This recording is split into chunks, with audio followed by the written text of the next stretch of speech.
I'm Ginger, and I'm reading from the Holy Bible, King James Version, and this has come from Matthew chapter 22. I'm starting at verse 29.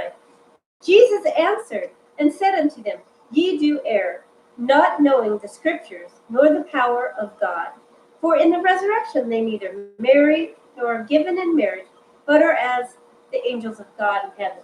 So these people were asking him about, if so and so had, if this guy died, and then they took the sister, or whatever. Um, I forget how the story goes, but it's about this who's going to be the one in heaven who's married to this person, and because each spouse kept dying, and so the person kept marrying the next in the family, and so they asked who's going to be the one in heaven that she's married to, and Jesus is saying nobody is going to be married in heaven. Verse 34. But as touching the resurrection of the dead, have ye not read that which was spoken unto you by God, saying, I am the God of Abraham, the God of Isaac, and the God of Jacob. God is not the God of the dead, but of the living. So God is the God of the living. Do not be a walking dead man. Jesus spoke to the Pharisees and he called them walking dead men. Why? Because they did not follow God. They didn't even believe Jesus was who he said he was. They thought Jesus was a blasphemer. We need to walk with Jesus, not just pray a prayer and receive him, but we need to, after we sincerely receive him, we need to begin to follow him and turn away from our sin. Verse 33. And when the multitude heard this, they were astonished at his doctrine. But when the Pharisees had heard that he had put the Sadducees to silence, they were gathered together. Then one of them, which was a lawyer, asked him a question, tempting him, saying, Master, which is the great commandment in the law? Jesus said unto him, Thou shalt love the Lord thy God with all thy heart, and with all thy soul, and with all thy mind. This is the first and great commandment. And the second is like unto it, Thou shalt love thy neighbor as thyself. So here Jesus is teaching us the two greatest commandments. To love the Lord thy God with all your heart, mind, soul, and strength. That's wholeheartedly. Don't love him halfway. A lot of people, they just go to church and they think that's it.